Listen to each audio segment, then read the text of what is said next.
والعاقبة للمتقين والصلاة والسلام على سيد الأنبياء وخاتم المرسلين أما بعد فأعوذ بالله من الشيطان الرجيم بسم الله الرحمن الرحيم واذكر اسم ربك وتبتل إليه تبتيلا رب المشرق والمغرب لا إله إلا هو فاتخذه وكيلا صدق الله مولانا العظيم وقال النبي صلى الله عليه وسلم مثل الذي يذكر ربه والذي لا يذكر ربه كمثل الحي والميت اللهم صل على سيدنا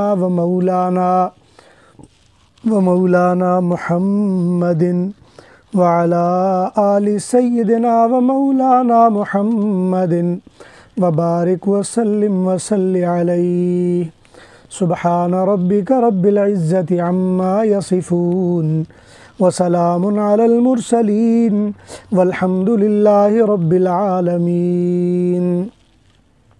میرے محترم و عزیز بھائیوں، بہنوں، بچیوں، عزیز طالبات اور دنیا میں جہاں کہیں بھی مجھ سے مخاطب ہیں، ان سب کی خدمت میں السلام علیکم ورحمۃ اللہ وبرکاتہ۔ ہر مہینے جمعرات کو، آخری جمعرات کو ہمارا ایک جو سنہ سرکل میں اصلاحی یا موٹیویشنل ایک طریقہ ہے بیانات کا، وہ چل رہا ہے، اور اسی مناسبت سے آج ہماری حاضری ہے۔ پچھلے مہینے اچانک ایسا حادثہ پیش آیا کہ اس وقت حاضری ممکن نہ رہی، اور اس پر میں آپ سب حضرات سے دست بستہ معذرت چاہتا ہوں۔ اللہ تبارک و تعالی میری اور ہم سب کے خطاؤں سے درگزر فرمائے، اور اللہ تعالی ہم سب کو عزتیں اور کامیابیاں اور کامرانیاں نصیب فرمائے۔ آج کا جو ہمارا موضوع ہے یہ کہنے کو بڑا آسان ہے، لیکن حقیقت بات یہ ہے کہ عمل کرنے کے لحاظ سے بہت مشکل ہے۔ جو آیت میں نے تلاوت کی اس میں فرمایا وَاذْكُرِ اسْمَ رَبِّكَ، اپنے رب کے نام کا ذکر کیا کرو۔ وَاذْكُرْ، یاد کرو تم، اسم ربک، اپنے اللہ کے نام کو۔ فرمایا وَتَبَتَّلْ إِلَيْهِ تَبْتِيلًا، اور پورے اس کی طرف یکسو ہو جاؤ، کیونکہ آگے فرمایا رب المشرق والمغرب، وہ مشرق کا بھی رب ہے، وہ مغرب کا بھی رب ہے۔ لا الہ الا ہو، اس کے سوا کوئی معبود تو ہے ہی نہیں۔ فاتخذہ وکیلا، اپنا کارساز اسی کو بنا لیجئے۔ اور جو حدیث مبارکہ میں نے تلاوت کی ہے جس میں فرمایا کہ مثل الذی یذکر ربہ والذی لا یذکر ربہ کمثل الحی والمیت، یعنی جو بندہ یا بندی اللہ کا ذکر کرتے ہیں اور جو اللہ کا ذکر نہیں کرتے، ان کا فرق اور ان کی مثال ایسے ہی ہے جیسے مردہ اور زندہ کی مثال ہوتی ہے۔ ذکر کرنے والا وہ زندے کی مانند ہے، اور ذکر نہ کرنے والا وہ گویا مردہ کی مانند ہے۔ ذکر اصل میں اللہ تعالیٰ کو یاد کرنے کو کہا جاتا ہے۔ اللہ تعالیٰ کے یاد کرنے کا عمل اس کو ذکر کہتے ہیں۔ اور ویسے بھی جو پڑھے لکھے لوگ ہیں وہ عام طور پر یہ لفظ استعمال کرتے ہیں اردو میں کہ فلاں کا تذکرہ فلاں جگہ ہو رہا تھا، یا فلاں نے فلاں کا تذکرہ کیا، یا فلاں نے فلاں کے بارے میں کوئی تذکرہ کیا۔ تو یہ تذکرہ عام طور پر یہ کسی کے حال و احوال کے بارے میں ہوتا ہے، کسی کی یاد کے بارے میں ہوتا ہے۔ اسی لیے تذکرہ کتابوں کے نام بھی لوگ رکھتے ہیں۔ تذکرہ کئی لوگوں نے جو کتاب لکھی اس کا نام تذکرہ رکھا۔ تذکیر بھی اسی کو کہا جاتا ہے۔ اس کا مطلب ہوتا ہے کہ جب بندہ بھول جائے تو اس کسی کے یاد دلانے سے یاد آ جائے، اس کو تذکیر کہا جاتا ہے۔ تذکرہ کا مطلب ہے کسی بات کو رپیٹ کرنا بار بار، یہ تذکرہ کہلاتا ہے۔ اور ذکر، قرآن کریم میں بار بار لفظ استعمال کیا گیا۔ ذکر کا مطلب ہوتا ہے کسی کو بار بار یاد کرنا۔ ہمارے اور دوسرے مذاہب میں، خاص طور پر عیسائیت میں یہ بنیادی فرق ہے۔ عیسائیت میں یہ ہے، انجیل میں لکھا ہے کہ تم خدا کا نام بے فائدہ نہ لینا، اور ایک جگہ ہے کہ جس نے خدا کا نام بے فائدہ لیا گویا اس نے گناہ کیا۔ تو خدا کا نام بے فائدہ لینا یہ منع کر دیا گیا ہے۔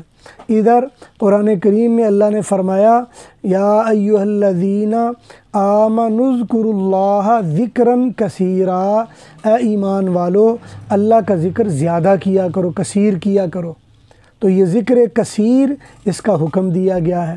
اور حقیقت بات یہ ہے کہ سب سے پہلے انسانوں میں گمراہی یا اللہ تعالیٰ سے دوری کا جو بیج پڑتا ہے وہ اللہ کو بھلا دینا ہوتا ہے۔ جب بندہ اللہ کو بھلا دیتا ہے تو یہ ابتدا ہوتی ہے غفلت کی۔ اللہ کو بھلا دینا اس کو غفلت کہا جاتا ہے، اور اللہ کو یاد کرنا اس کو ولایت کہا جاتا ہے۔ یہ یاد ہے۔ امام شاہ ولی اللہ رحمۃ اللہ علیہ نے ذکر کرنے کے لیے لفظ یادداشت استعمال کیا ہے۔ یادداشت عام طور پر اردو میں ہم کہتے ہیں کہ فلاں کی یادداشت بڑی زیادہ ہے یا فلاں کی یادداشت کمزور ہے۔ یادداشت یعنی اپنی میموری کو ہم کہتے ہیں، اور سچی بات یہ ہے کہ ہماری میموری جب فل ود دا نیم آف اللہ ہو تو یہ ہمارے لیے سعادتوں کا باعث بن جاتا ہے۔ انسان کو اللہ تعالیٰ نے دنیا میں جب بھیجا تو اس کو 5 حصے دے کر بھیجا ہے۔ 5 بنیادی سینسز ہیں جو انسان کو دے کر اس دنیا میں بھیجا، اور یہ 5 کی 5 سینسز ایسی ہیں کہ جس کو ایک طرف آپ دنیا میں استعمال کرتے ہو اور دوسری طرف اس کا تعلق اللہ سے جوڑ دیتے ہو۔ جب آپ کی سینسز کا تعلق اللہ سے جڑ جائے اور 5 سینسز کا جڑ جائے تو گویا ولایت کے اعلیٰ مقام پہ آپ پہنچ جاؤ گے۔ ایک طرف یہ سینسز ہے جو دنیا کی مادی چیزوں کو آپ کے دیکھنے، آپ کے سننے، آپ کے سمجھنے اور آپ کے چکھنے اور آپ کے سمیل کرنے کی طرف مائل کرے گی، لیکن اس کی دوسری سائیڈ ہے کہ جو آپ کے اندر سے اللہ تعالیٰ کی طرف جا رہی ہوگی۔ جب آپ کسی چیز کا یاد کریں گے کسی کو تو یہاں آپ کہیں گے اللہ، اور آپ کا دھیان کسی اور کی طرف چلا جائے تو یہ اللہ کی تعریف، اللہ کا شناخت اور تعارف ہے۔ آپ کسی چیز کو سونگیں، ایک طرف آپ کا ناک سونگنے کی طرف ہے اور دوسری طرف اللہ تعالیٰ کی اس نعمت کی طرف متوجہ ہو جائے جس نے سونگنے سے آپ کے اندر وہ طبیعت میں قدورت پیدا کی یا طبیعت میں فرحت اور بشاشت پیدا کی۔ اگر آپ خوشبو استعمال کریں گے تو طبیعت میں فرحت پیدا ہو جائے گی، بشاشت پیدا ہو جائے گی، راستی پیدا ہو جائے گی۔ لیکن اگر بدبو استعمال کریں گے طبیعت میں قدورت پیدا ہو جائے گی، تنگی پیدا ہو جائے گی اور طبیعت میں مشقت پیدا ہو جائے گی۔ تو اللہ تبارک و تعالیٰ نے سینسز دی ہی اس لیے ہیں تاکہ ان سینسز کا ایک سائیڈ دنیا کی طرف آپ رکھیں اور بھرپور طریقے سے اس کو استفادہ کریں، لیکن جو دوسری سائیڈ ہے اس کو اللہ تعالیٰ کے ساتھ جوڑ دیں۔ یہی وجہ ہے کہ ہم دیکھتے ہیں کہ قرآن کریم میں اللہ تبارک و تعالیٰ احادیث نبویہ میں نبی علیہ السلام ہمیں متوجہ کر رہے ہوتے ہیں اور یہ کہہ رہے ہوتے ہیں کہ بھئی اپنا تعلق اللہ تعالیٰ سے جوڑو۔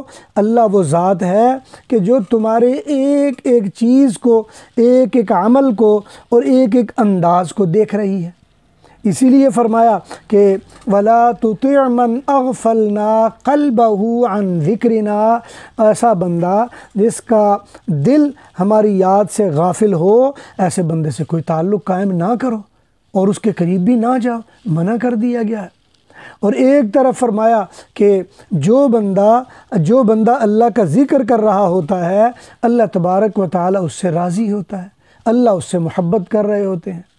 اور اسی لیے فرمایا والذین آمنوا اشد حبا للہ، ایمان والے وہ اللہ سے محبت زیادہ کر رہے ہوتے ہیں، اللہ سے ان کا تعلق زیادہ ہوتا ہے۔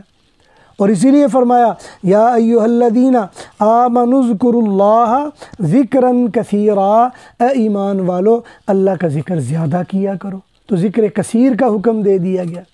یہ جب ذکر کرنا ہے، آدمی کی فطرت ہے کہ جس چیز کا ذکر کرتا ہے اس چیز میں اسے لذت آتی ہے، اس چیز میں اسے مزہ ملتا ہے اور اس میں اس کو راحت ملتی ہے۔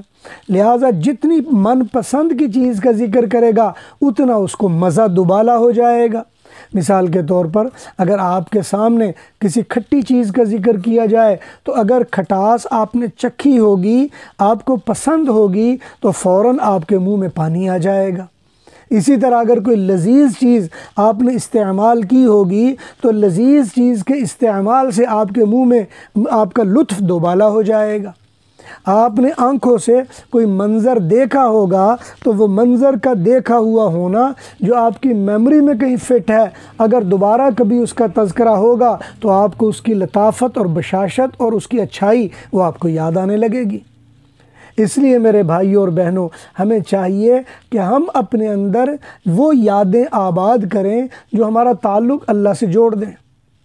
کائنات کی ہر چیز ناقص ہے، ہر چیز میں نقص ہے۔ اگر کوئی چیز کامل ہے تو وہ اللہ کی ذات ہے، اگر خوبصورتی ہے تو اللہ کی ذات میں ہے، اگر محبت ہے تو اللہ کی ذات میں ہے۔ یہی وجہ ہے خوبصورتی کا ذکر آیا تو فرمایا اللہ جمیل و یحب الجمال، اللہ جمیل ہیں اور جمال کو پسند بھی کرتے ہیں۔ دنیا میں اگر ہم انسان دیکھیں یا حیوانیت دیکھ لیں یا بایولوجیکلی جتنی بھی چیزیں زندہ شمار کی جاتی ہیں، الٹیمیٹلی ان کا اینڈ کیا ہے؟ ان کی محبت کا اینڈ وہ شہوت کی ابتدا ہوتی ہے۔ یعنی دنیا میں اگر کسی بھی ایک ذی روح کا یا ایک جاندار کا دوسرے جاندار سے محبت ہوتی ہے، اس محبت کا انجام یا الٹیمیٹ اینڈ کیا ہے؟ وہ شہوت کی ابتدا ہے۔ اور شہوت کی ابتدا اصل میں نفرت کی ابتدا ہو جاتی ہے۔ جہاں شہوت کی ابتدا ہوتی ہے وہاں نفرت کی ابتدا ہے، اور شہوت کی انتہا وہاں نفرت کی ابتدا ہوتی ہے۔ تو یہ پورے کا پورا سسٹم ایسا ہے کہ دنیا میں جہاں بھی آپ محبت کر رہے ہو، یہی وجہ ہے کہ آپ نے اکثر سنا ہوگا کہ جو محبت کی شادی ہے وہ کامیاب نہیں ہوتی۔ کامیاب نہ ہونے کی وجہ یہ ہے کہ جو محبت ایک ایسا اللہ تبارک و تعالیٰ کا وہ نعمت ہے، یا ایسا وہ ایک اللہ تعالیٰ نے یوں سمجھ لیں سادہ لفظوں میں کیمیکل ہے، یا ایک ایسی بنیاد ہے جو انسانوں کے اندر اور اس کائنات میں پھیلا دی ہے، اور اس کائنات میں اس محبت کے ذریعے سے دنیا کو آباد رکھنے کا حکم دیا گیا۔ لیکن یہی محبت اسی لیے فرمایا کہ والذین آمنوا اشد حبا للہ، جو ایمان والے ہیں وہ اللہ سے زیادہ محبت کرتے ہیں۔ اشد حبا للہ فرمایا۔ اشد کا مطلب ورنہ شدید بھی کہا جا سکتا تھا، یوں کہا جا سکتا تھا والذین آمنوا شدید فی حب اللہ، اللہ کی محبت میں بڑے شدید ہیں۔ لیکن یہاں کہا اشد، یعنی زیادہ محبت کرنے والے ہیں۔ اور خاص طور پر جب کسی بھی سپرلیٹو ڈگری اور اس کے مقابلے میں کسی کا تذکرہ نہ کیا جائے تو وہ سب سے اعلیٰ ترین ڈگری ہوتی ہے عربی گرامر کے لحاظ سے۔ تو کہا یہ جا رہا ہے والذین آمنوا، جو ایمان والے ہیں، اشد، سب سے زیادہ وہ محبا للہ، اللہ سے محبت کرنے والے ہیں۔ تو جو اللہ سے محبت کرنے والا ہے تو اللہ کی محبت کا الٹیمیٹ اینڈ کیا ہے؟ ہم اللہ سے راضی ہو جائیں، اللہ ہم سے راضی ہو جائے۔ جب اللہ ہم سے راضی ہو، ہم اللہ سے راضی ہوں، تو اس کی دنیا میں سب سے بنیادی اور بڑی اور اہم نعمت جو ہمیں ملتی ہے وہ سکون مل جاتا ہے۔ یہی وجہ ہے کہ آپ ذکر کرنے والے کے چہرے کو بار بار دیکھنا بعض اوقات پسند کرتے ہیں، کیونکہ اس کے دل میں، اس کے چہرے میں بڑی اطمینان آتا ہے، اس میں بڑی اس میں بڑی سکون مل رہا ہوتا ہے، اس کو دیکھنے میں سکون مل رہا ہوتا ہے۔ تو یہ دیکھنے کا سکون یا دیکھنے میں جو مزہ آ رہا ہوتا ہے، ان کی مجلس میں بیٹھنے کا مزہ آ رہا ہوتا ہے، بعض اوقات ان کی باتیں سننے کا مزہ آ رہا ہوتا ہے، تو بندے کا دھیان اللہ کی طرف ہونا شروع ہو جاتا ہے۔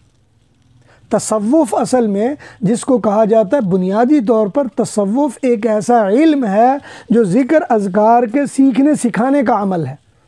جس طرح ہر ایک علم ہے اس کی بیسز ہوتی ہیں، اسی طرح تصوف وہ علم ہے جس کی بیس اللہ کا ذکر ہے۔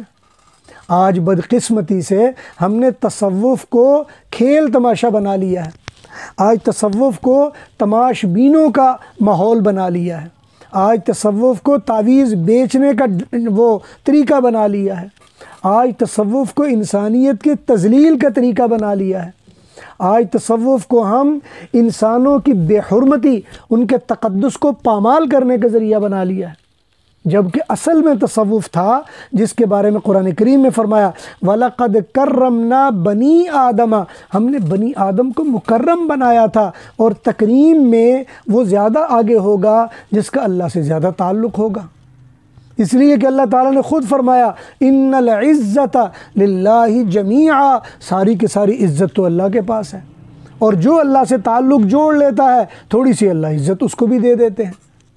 جس طرح آج دنیا میں کسی عہدیدار سے، کسی بڑے آفیسر سے، کسی بڑے مالدار سے، بڑے خانوادے سے، بڑے ملک سے، کسی بڑے مرتبے سے کسی کا تعلق ہو تو ہم اس کی بڑی رسپیکٹ کر رہے ہوتے ہیں، اس کی بڑی عزت کر رہے ہوتے ہیں، اور جس کا تعلق اللہ سے ہو جائے، جس کا تعلق اللہ کی یاد سے ہو جائے، جس کا تعلق اللہ کی محبت سے ہو جائے تو وہ اسی طرح اللہ تعالیٰ اس کو اور زیادہ رسپیکٹ دے دیتے ہیں، اس کو بڑا بنا دیتے ہیں، اور اس کا بڑا بنانا اس کی سادہ ترین جو نشانی ہے وہ ان کی باتوں سے مزہ آنے لگتا ہے، ان کی باتوں سے سکون آنے لگتا ہے، بعض اوقات ان کی سادہ سادہ باتیں وہ بڑی مزے کی لگنے لگتی ہیں، بعض اوقات ان کی باتوں کو بار بار سننے کو دل چاہ رہا ہوتا ہے۔ تو اس لیے یہ جو ہماری سینسز ہیں ان کو اصل میں ایسے انداز میں موڈیفائی کرنا کہ اس کی ایک سائیڈ تو دنیا کے اندر ہو اور دوسری سائیڈ آپ کے من کے اندر سے گزر کر اللہ تعالیٰ سے جڑی ہوئی ہو، اصل مقصود انسان سے یہی ہے۔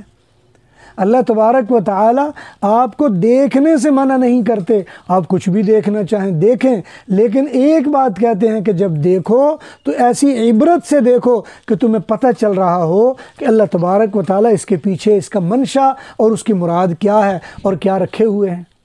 یعنی آپ کو دیکھنے سے دھیان اللہ کی طرف چلے جانا چاہیے۔ آپ جب بھی کسی چیز کو دیکھو، دیکھنے کے فوراً بعد آپ کا توجہ اگر اللہ کی طرف چلی جاتی ہے تو بس سمجھو کہ آپ کی دیکھنے کا معاملہ وہ بڑا آسان ہو گیا۔ اسی لیے فرمایا کہ اولیاء اللہ میں سے ولی وہ ہوتا ہے الذین اذا ذکر اللہ، جن کو جب دیکھا جائے تو اسی وقت اللہ کی یاد اور اللہ کا ذکر اس کے سامنے آنا شروع ہو جائے۔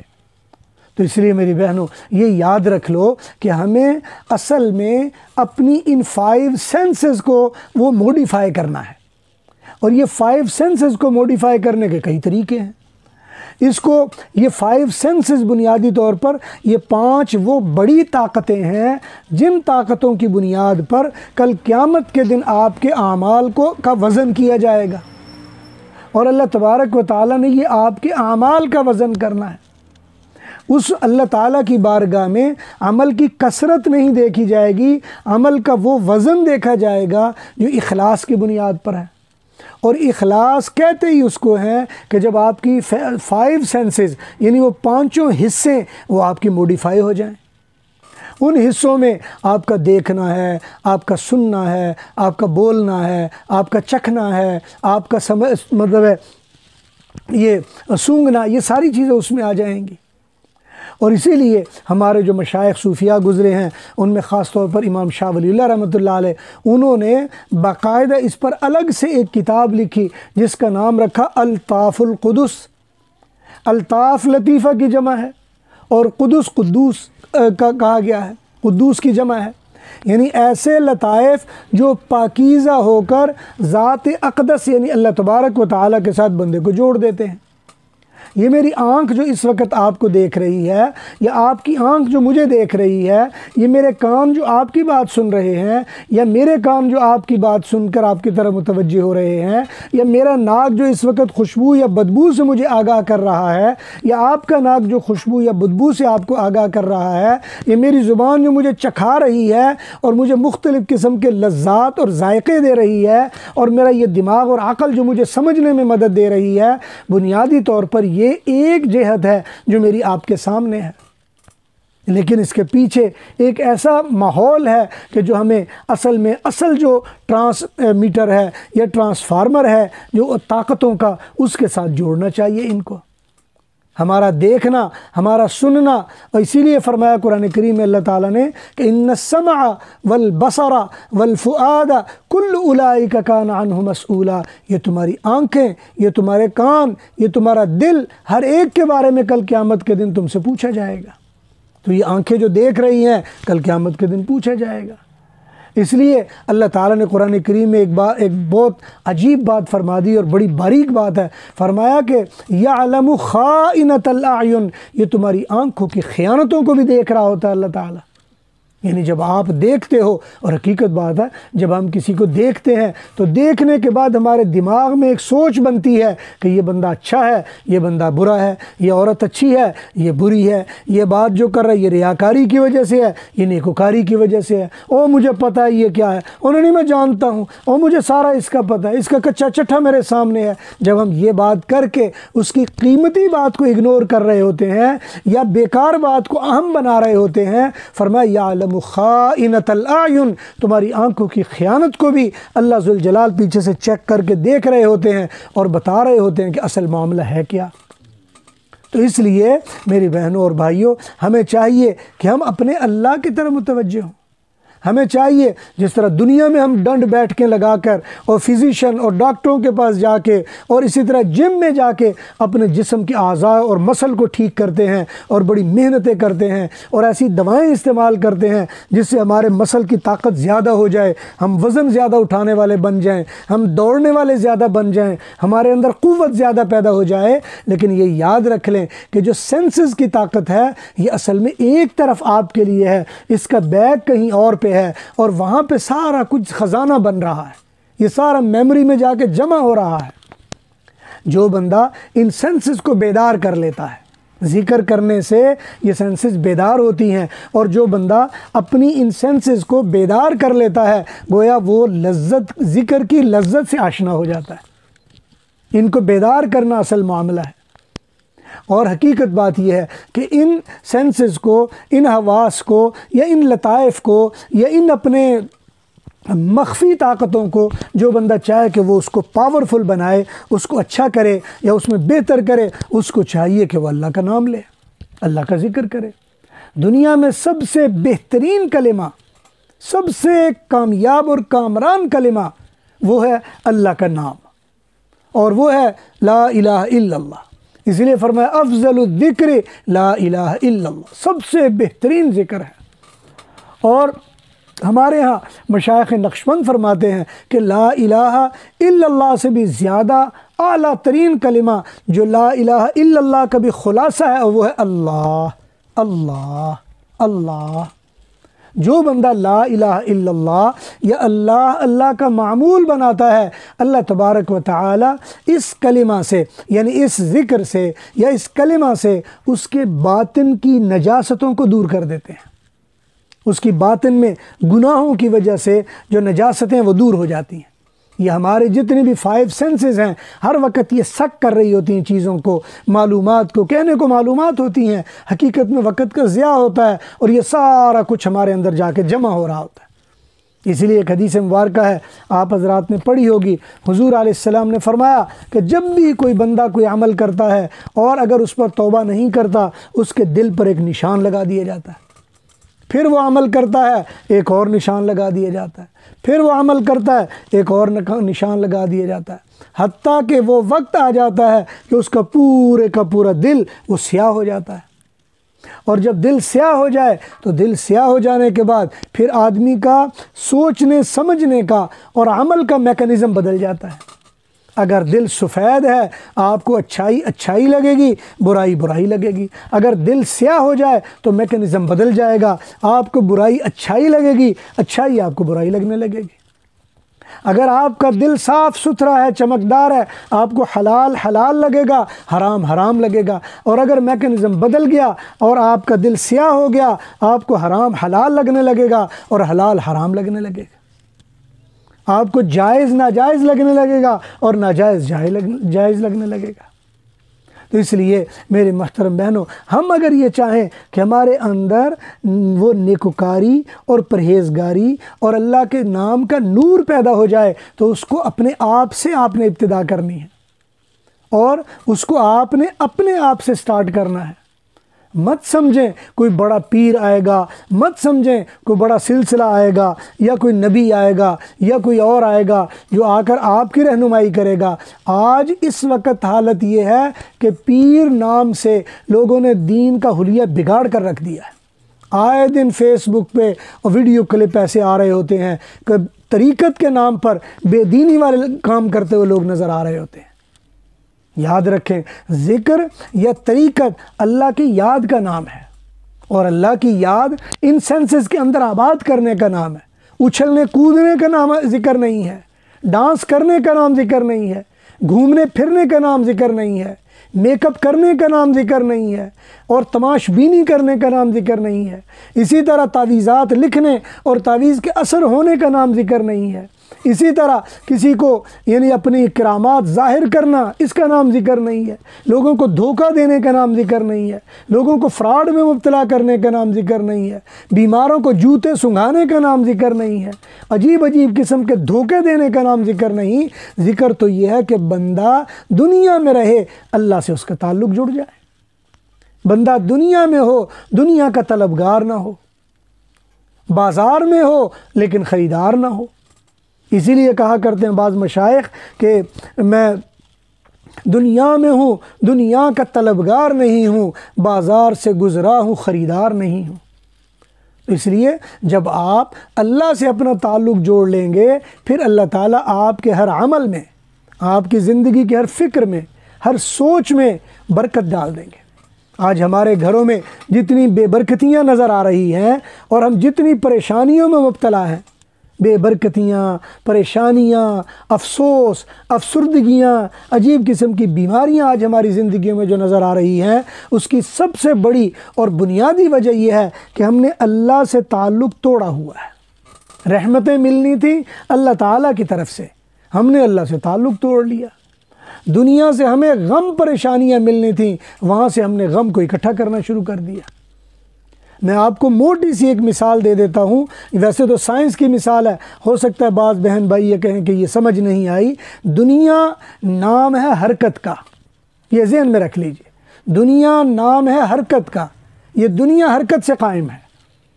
آپ جتنے بھی مادی ذرات کو لے لیں وہ حرکت پہ قائم ہے، آپ جہاں بھی چلے جائیں حرکت پہ قائم ہے۔ انسانوں کی زندگی کو لے لیں، یہ حرکت پہ قائم ہے۔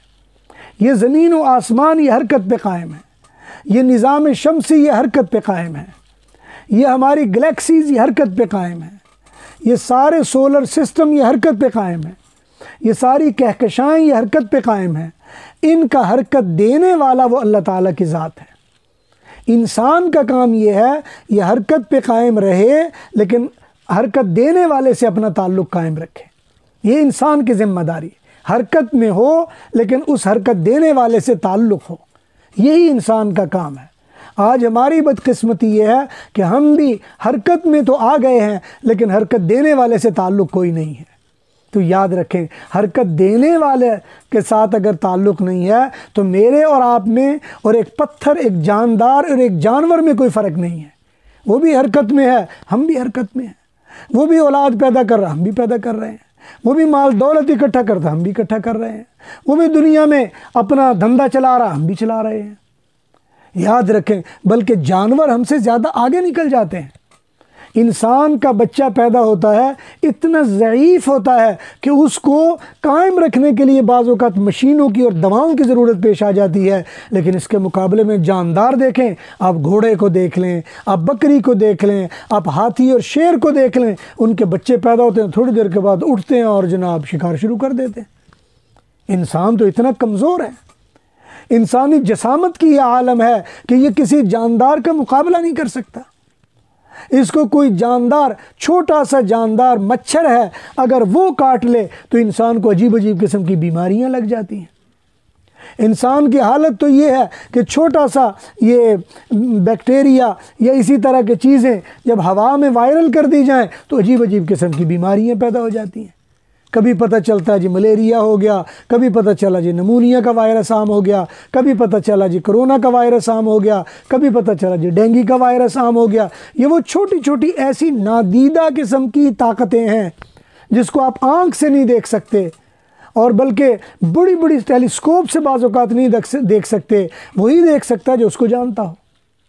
1000 میں سے یا شاید 1,00,000 میں سے ایک بندہ ہوگا جو ایسی طاقتوں کو دیکھے گا، اور اس حرکت میں ہم بھی اپنے آپ کو حرکت میں ڈال کے اللہ تعالیٰ سے بیگانہ ہوئے پڑے ہیں۔ اللہ سے ہمارا تعلق نہیں ہے، اللہ کا نام زمانے بیت جاتے ہیں ہمارے ذہنوں میں آتا نہیں ہے۔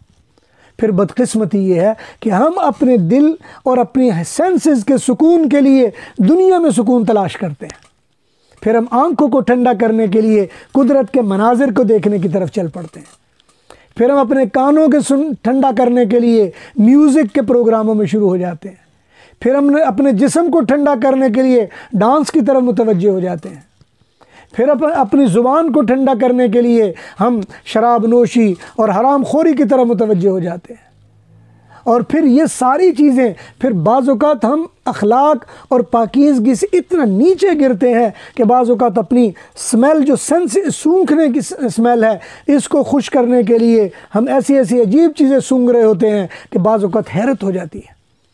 میں نے کئی مریض ایسے دیکھے، ایک مرتبہ کسی نے ذکر کیا کہ جی یہ بندہ مریض ہے، اس کے لیے دعا کیجئے۔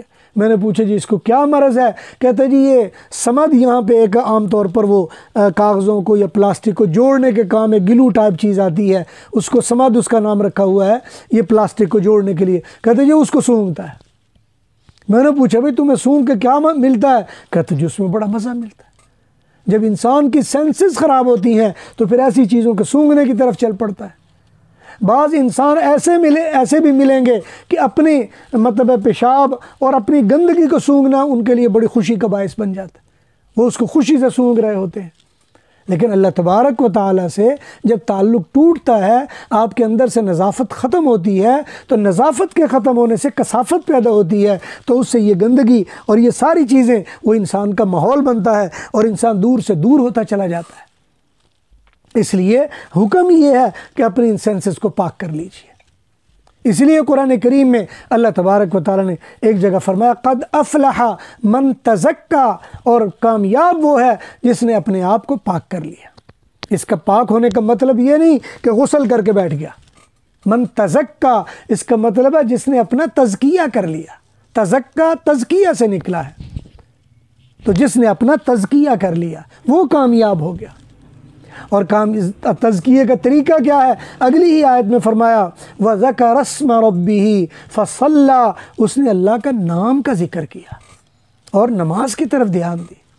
تو یہ اللہ کے نام کا ذکر کرنا یہ آپ کے باطن کو پاک کرنے کا ایک اہم ترین ٹول ہے، ایک اہم ترین چیز ہے۔ اس سے آپ کا باطن پاک ہوگا، اور باطن نام ہے ان 5 سینسز کا جس کو پاک کرنے کا ہمیں حکم دیا جا رہا ہے۔ باطن کوئی ایسی چیز نہیں ہے کہ جو موافق الفطرت چیز ہو۔ بعض اوقات ہم سمجھتے ہیں کہ باطن پتہ نہیں کیا چیز ہے۔ باطن اصل میں آپ کی ان 5 سینسز کی بنیاد ہے، جہاں پہ جا کے یہ اکٹھی ہو جاتی ہے، وہ آپ کا باطن ہے۔ اس باطن کو آپ نے پاک کرنا ہے۔ وہ جہاں پہ سینسز جا کے جمع ہو رہی ہیں، وہاں پہ آپ کے گناہ بھی اور آپ کی نیکیاں بھی وہاں جمع ہو رہی ہیں۔ وہاں پہ اگر نیکی زیادہ ہوگی آپ کے اندر بہتری آ جائے گی، گناہ زیادہ ہوگا تو آپ کے لیے مصیبت زیادہ بن جائے گی۔ اور سب سے خطرناک گناہ جس کو آج میں اور آپ گناہ نہیں سمجھتے وہ غفلت ہے۔ اللہ تعالیٰ سے غافل ہو جانا یہ سب سے خطرناک گناہ ہے۔ اللہ سے تعلق ٹوٹ جانا، اللہ کا نام بھی زبان پر نہ آنا، اور میرے اور آپ کے ارد گرد میں دائیں بائیں میں ایسی بہنیں، ایسے بھائی، ایسے لوگ بے شمار مل جائیں گے کہ جو اللہ کا نام لینا ہی برا سمجھتے ہیں، اللہ کے نام لینے کو توہم پرستی سمجھتے ہیں، اللہ کے نام کو وہ سمجھتے ہیں کہ یہ کمزور لوگوں کی باتیں ہیں، یہ کمزور دل لوگوں کی باتیں ہیں، توہم پرست لوگوں کی باتیں ہیں۔ لیکن میرے بہنوں اور بھائیوں، یہ میں علی وجہ البصیرت اور یہ چیلنج سے کہہ رہا ہوں، اس وجہ سے نہیں کہ میرا تجربہ ہے، اس وجہ سے کہ میں نے مشرق کے 7 مذاہب اور مغرب کے 7 مذاہب ان کا تفصیل سے اور ان کی کتابوں کا مطالعہ کر کے میں اس نتیجے پر پہنچا ہوں کہ کوئی مذہب بھی ایسا نہیں ہے جو کسی نہ کسی ایسی ہستی کو جو ما فوق الفطرت ہو، جو مطلب ایبسلوٹ ہو، اور وہ اس کو یاد کرنے کی عادت اس میں نہ ہو۔ ہر مذہب میں کسی نہ کسی کو یاد کرنے کی عادت ہے، اور کوئی اس کو کوئی نام دے دیتا ہے، کوئی اس کا کوئی نام رکھ لیتا ہے، کوئی اس کو کچھ کہہ لیتا ہے، کوئی کچھ کہہ لیتا ہے۔ اور ہم مسلمان، ہمارے اندر یہ بیماری آ گئی، ہم اس کو توہم پرستی کہنا شروع کر دیتے ہیں۔ ہم سمجھتے ہیں او یہ تو خدا کو وہ مانتا ہے کہ جس کو مطلب سائنس کا پتہ نہیں ہے، جس کو یہ پتہ نہیں، جس کو وہ پتہ نہیں۔ اور ہم فزکس کو پڑھتے ہیں، اور فزکس کے جدید جو آج کل کے مطلب تجربات آ رہے اس کو پڑھتے ہیں، تو پھر مذہب سے بیگانہ ہونا شروع ہو جاتے ہیں۔ ہم سمجھتے ہیں مذہب تو ہے ہی کچھ نہیں۔ اس لیے میرے محترم بہنوں اور بھائیوں، یہ یاد رکھ لینا، اللہ تبارک و تعالی نے ہمیں جو پیغام دیا ہے قرآن کریم کے ذریعے سے، وہ اللہ کو یاد کرنا ہے، وہ اللہ سے اپنا تعلق قائم کرنا ہے، وہ اپنی سینسز کو پاک کرنا ہے، گناہوں کی وبال اور نحوست کو اپنے سے دور کرنا ہے، اور اپنے آپ کو جتنا آپ پاک کرتے چلے جائیں گے، اللہ سے آپ کا تعلق مضبوط ہوتا چلا جائے گا، دلوں میں آپ کے اطمینان آتا چلا جائے گا، آپ کے چہرے میں جھریاں نہیں آئیں گی، آپ کے اندر غفلت نہیں ہوگی، آپ کو دکھ درد تکلیف نہیں ہوں گے، آپ بلا وجہ کی ٹینشن میں مبتلا نہیں ہوں گے، آپ کو ایسے بندوں کے پیچھے نہیں بھاگنا پڑے گا کہ جو آپ کے نفسیاتی مسائل میں آپ کا حل بتا رہے ہو۔ آج نفسیات کو ہم نے ایسا علم سمجھ لیا ہے اور یہ سمجھنا شروع کر دیا ہے کہ ہمارے روحانی مسائل کا حل کہاں پہ ہے؟ نفسیات میں ہے۔ حالانکہ نفسیات کے ماہرین خود بیچارے نفسیاتی مریض ہوتے ہیں۔ میں ایسے بہت سارے لوگوں کو جانتا ہوں جو نفسیات کے بڑے ماہر لیکن نفسیات کے مریض ہیں۔ اس کی وجہ یہ ہے کہ وہ اسی دنیا کی حرکتوں میں اپنی بقا تلاش کرتے پھر رہے ہیں۔ حرکت میں بقا نہیں ہے، جہاں حرکت ہے وہاں دوام نہیں ہے، وہاں تباہی ہے۔ حرکت انجام اور نشانی ہے اس بات کی کہ یہ ختم ہو جانے والا۔ دوام اس اللہ کے پاس ہے، اس اللہ کے کلمات میں ہے، اس اللہ کی یاد میں ہے، اس اللہ کی محبت میں ہے، اس لیے کہ وہاں حرکت نہیں ہے، وہاں دوام ہے، وہاں بقا ہے۔ اور ہر چیز کے بارے میں فرمایا کل من علیہا فان، ہر چیز پر فنا ہے، لیکن بقا کہاں؟ وَيَبْقَى وَجْهُ رَبِّكَ، بقا اللہ کے پاس ہے۔ ذُو الجلال والاکرام، وہ بڑے اکرام والا ہے، وہ بڑے جلال والا ہے، وہ بڑی عظمتوں والا ہے۔ تو اس لیے ہمیں چاہیے کہ ہم اپنے جتنے بھی معاملات ہیں ان میں اللہ کی یاد کی طرف اپنے آپ کو متوجہ کریں، اللہ کے ساتھ اپنا تعلق قائم کریں۔ اور یہ ایک تمہیدی طور پر تھا، اس میں میں انشاءاللہ آئندہ کچھ اور بھی چیزیں ایڈ کرتا چلا جاؤں گا۔ اللہ تعالیٰ سے دعا ہے جو کچھ کہا گیا سنا گیا اللہ رب العالمین اپنی بارگاہ میں قبول فرما لے، اور جو کچھ کہا سنا گیا اللہ اس میں اگر کوئی کمی کوتاہی رہ گئی ہو اس سے درگزر فرما لے۔ اللہ تبارک و تعالی ہماری مدد فرمائے، اللہ تعالی ہمارے معاملات میں آسانیاں پیدا فرمائے اور دنیا کی غفلتوں سے ہمیں محفوظ فرمائے۔ اللہ اپنی یاد، اپنی محبت، اپنے نبی کی اطاعت اور اس سے تعلق نصیب فرمائے، اور اللہ یعنی ذکر کے نام پر، اللہ کی محبت کے نام پر، یہ تصوف کے نام پر گناہوں کے کاموں سے ہمیں محفوظ فرمائے، بدعات سے محفوظ فرمائے، اپنے اور اپنے پاک پیغمبر کے راستے سے دوری اور اس دوری سے ہمیں محفوظ فرمائے۔ وآخر دعوانا ان الحمد للہ رب العالمین۔